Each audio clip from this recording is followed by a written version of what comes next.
Halo semua, aku Bayu. Kali ini aku akan membahas kembali terkait dunia perskripsian. Yang mana yang akan aku bahas adalah di manakah kita akan mencari objek penelitian kita gitu. Ketika kita sudah menemukan eh, fenomena gitu ya, kemudian judul, kemudian variabel, maka selanjutnya adalah di manakah kita menentukan objek penelitian kita gitu. Karena objek penelitian ini sangat penting gitu ya untuk membantu melancarkan penelitian kita. Kita akan melakukan penelitian, maka kita harus mencari tempat yang bisa kita jadikan untuk tempat penelitian kita gitu. Sehingga ketika kita sudah menemukan fenomena, menemukan variabel, menemukan judul gitu ya, tapi objek penelitian kita tidak kita temukan gitu, maka penelitian ini tidak bisa kita lakukan gitu. Karena objek penelitian ini di manakah kita akan terjun untuk melakukan penelitian kita gitu ya. Nah, maka dari itu Iwan Satibi tahun 2017 halaman 74 juga menyatakan bahwasanya objek penelitian adalah suatu kegiatan yang bertujuan untuk memetakan atau menggambarkan penelitian atau sasaran riset atau penelitian secara komprehensif ya, sesuai dengan apa yang saya katakan tadi gitu ya. Di mana tempat penelitian kita, di mana sasaran objek penelitian kita gitu ya, dari fenomena yang kita temukan gitu. Kemudian objek penelitian ini ada dua macam gitu. Ada objek penelitian primer, ada objek penelitian sekunder. Apa yang membedakan antara objek penelitian primer dan objek penelitian sekunder? Tentunya di bagaimana cara mendapatkan datanya gitu ya. Ketika kita berbicara tentang objek penelitian primer, maka kita akan meneliti, bisa saya katakan kita akan meneliti orangnya secara langsung. Seumpama kita penelitian skripsi kita menggunakan metode. Ketika kita berbicara skripsi kuantitatif ya hari ini ya, maka metodenya adalah sebar kuesioner gitu ya. Maka kita akan melakukan sebar kuesioner ke responden kita gitu.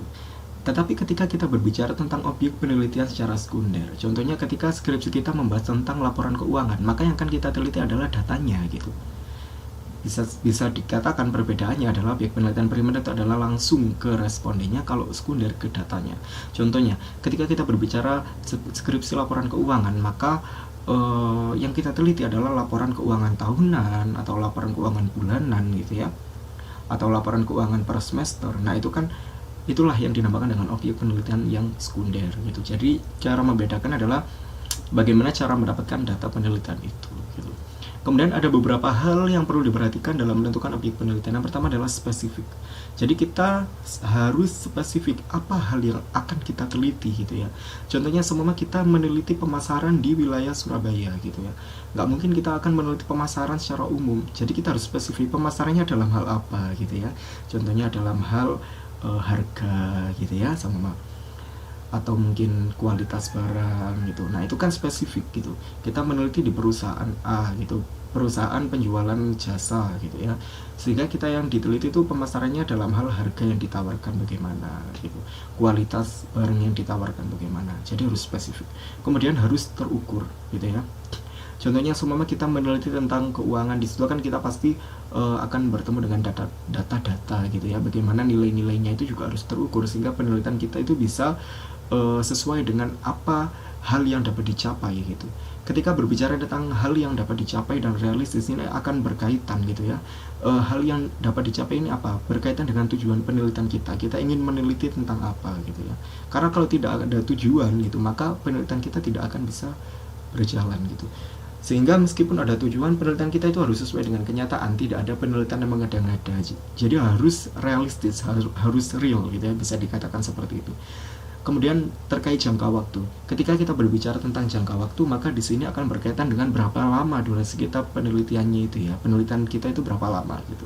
Kita meneliti objek di perusahaan ini itu berapa lama? 1 minggu, 1 bulan, seperti itu ya. Sehingga ketika jangka waktu kita tentukan, maka kita bisa menyelesaikan skripsi kita itu dengan maksimal. Nah kemudian di manakah kita dapat objek penelitian kita? Tentunya yang pertama adalah di tempat kerja orang tua kita gitu ya, ke orang terdekat kita gitu. Seumpama ayah ibu kita bekerja di perusahaan ini gitu. Kemudian kita menemukan fenomena ini yang viral di saat itu ya. Kemudian ada beberapa variabel sudah kita temukan, judul. Coba kita ke orang tua kita, bisa nggak kita penelitian di tempat kerjanya gitu ya. Kalau bisa kan ya lumayan kan, kita sudah bisa menemukan objek penelitian kita. Kemudian di tempat magang atau KKN gitu. Kita kan pasti sebelum skripsi kan ada KKN, ada magang. Nah kita harus menjalin hubungan baik tuh sama rekan-rekan yang ada di tempat tempat magang atau di tempat KKN gitu, dengan harapan ketika kita melakukan skripsi kita bisa menjadikan tempat magang atau KKN kita itu sebagai objek penelitian kita gitu.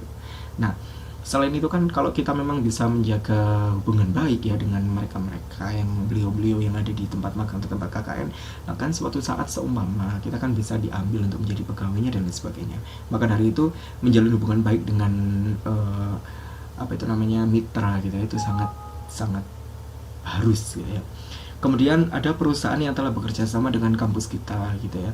Kita kan bisa tanya ke staf kita di mana perusahaan yang memang bekerja sama dengan kampus yang memang sesuai dengan apa yang akan kita teliti.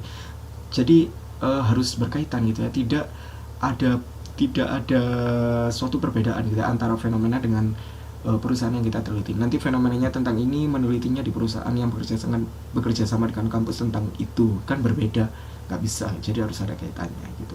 Kita coba cari tahu ke staf kita di kampus perusahaan yang telah bekerja sama. Ini kan juga terkait nama baik perusahaan ya. Kalau perusahaannya nggak mau menerima kita meneliti kan pasti kan dari pihak kampus pasti mikir kenapa ya, kan sudah bekerja sama dengan kita, kenapa kok nggak memberikan izin gitu ya. Maka dari itu bisa kita konfirmasi ke kampus. Kemudian ada alumni.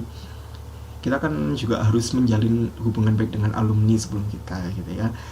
Kalau alumni itu sudah bekerja di perusahaan kan lumayan kan, kita bisa tanya-tanya apakah di sana ada lokasi, ada kesempatan untuk kita meneliti di tempat kerja kakak gitu ya yang menjadi alumni. Nah itu kan juga bisa.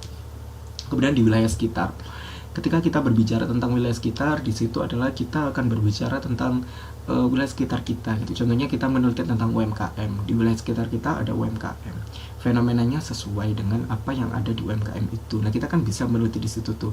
Atau mungkin ketika kita berbicara tentang pemasaran online gitu ya, pengguna aplikasi ini gitu ya, pengguna aplikasi itu. Nah, kita kan bisa seumpama wilayah Kabupaten Pasuruan gitu ya, pengguna aplikasi ini di wilayah Kabupaten Pasuruan, kita kan bisa kan sebar kuesioner sesuai dengan responden sampel yang kita dapatkan. Jadi seperti itu. Mungkin itu tips dari aku terkait bagaimana menentukan objek penelitian. Semoga tips dari aku ini bisa bermanfaat buat kalian yang sedang melakukan skripsi. Kalau kalian suka jangan lupa di like, subscribe, dan di share. Dan terima kasih buat yang sudah nonton.